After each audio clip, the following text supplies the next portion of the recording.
আমি অনেক সময় খেয়াল করে দেখেছি যে বেশিরভাগ মারাই সলিড খাবার শুরু হওয়ার পরেই বাচ্চাদেরকে শুধুমাত্র এক ধরনের খাবারই দিতে থাকে। সেটা হতে পারে খিচুড়ি বা সুজি বা স্যারেলাক, এই ধরনের খাবারই বাচ্চাদের সবসময় দিতে থাকে। তো আমি বলব এই এক ধরনের খাবারই যদি বাচ্চাকে সবসময় দেওয়া হয় তাহলে বাচ্চারা পুষ্টি আসলে পাবে কোথা থেকে?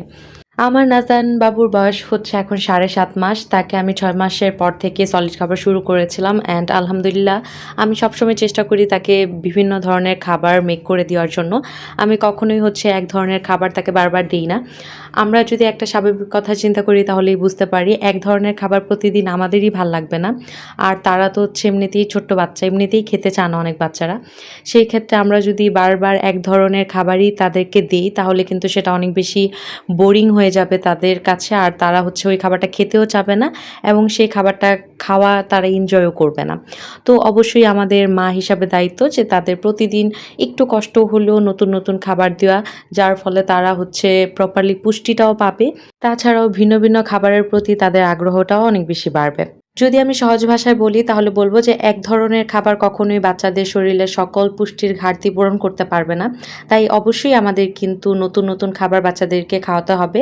তাদেরকে নতুন, নতুন খাবারের সাথে পরিচয় করিয়ে দিতে হবে।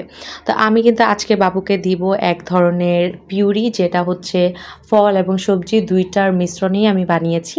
অনেকেই চিন্তা করে যে ফল এবং সবজি কি একসাথে দেওয়া যাবে নাকি? অবশ্যই দেওয়া যাবে। যেই সবজি এবং ফলগুলো এক ধরনের টেস্ট, মানে হচ্ছে আমি আজকে যেমন দিচ্ছি আপেল, মিষ্টি কুমড়া, মিষ্টি আলু, এগুলো ৩ টাই কিন্তু একটু মিষ্টি, মিষ্টি। তো এই ধরনের সবজি এবং ফল কিন্তু একসাথে পিউরি করে দেওয়া যাবে এবং মিষ্টি কুমড়ার সাথে কিন্তু অনেক ধরনের ফল এবং অনেক ধরনের সবজি, শাক এগুলো পিউরি করে দেওয়া যায়, যেগুলো বাচ্চাদের জন্য অনেক বেশি হেল্পফুল। আমি কিন্তু একটা, একটা করে সেগুলো রেসিপিও তোমাদের সাথে শেয়ার করব। আর অবশ্যই তোমরা যারা হচ্ছে নতুন মা আছো, বুঝতে পারছো না বাচ্চাকে কী ধরনের খাবার দিবে, তারা কিন্তু ডেফিনিটলি আমার এই পেজটা লাইক ফলো করে রাখতে পারো। কারণ আমি আমার পেজে বিভিন্ন ধরনের খাবারের রেসিপি বানিয়ে, বানিয়ে তোমাদের সাথে শেয়ার করি। যেটা আমি মেইনলি আমার বাচ্চাকে খাওয়াই, সেটাই আমি চেষ্টা করি তোমাদের সাথেও শেয়ার করার।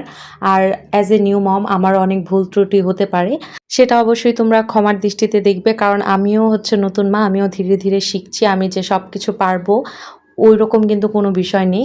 আর আমি শুধু তোমাদের সাথে শেয়ার করি কী খাবার আমি আমার বাচ্চাকে খাওয়াই। আর অবশ্যই সেই খাবারগুলো খাওয়ানোর আগে আমি সেগুলো নিয়ে একটু রিসার্চ করি, বুঝার চেষ্টা করি যে এগুলো আমার বাচ্চার জন্য ভালো হবে নাকি। তো ওই রেসিপিগুলোই কিন্তু আমি মেইনলি তোমাদের সাথে শেয়ার করি। তো আজকে কিন্তু আমি মিষ্টি আলু, মিষ্টি কুমড়া আর আপেল এই ৩টা জিনিস একসাথে বয়েল করে বাচ্চাকে পিউরি করে দিব। আর এটা মিষ্টি হওয়াতে বাচ্চারা কিন্তু খুব সুন্দরভাবে এটা খেয়ে নেয়, খুব বেশি ভেজাল করে না। অনেক আপুরাই জানতে চাও যে আমি বাবুকে কিভাবে খাবার দিই। তো আমি নাজানকে সবসময় ম্যাশ করে খাবারটা দেওয়ার চেষ্টা করি, ব্লেন্ড করি না। তো তোমরাও যারা হচ্ছে বাবুকে খাওয়াচ্ছ এখন, তারা কিন্তু অবশ্যই চেষ্টা করবে এখন থেকেই ম্যাশ খাবার খাওয়ানো।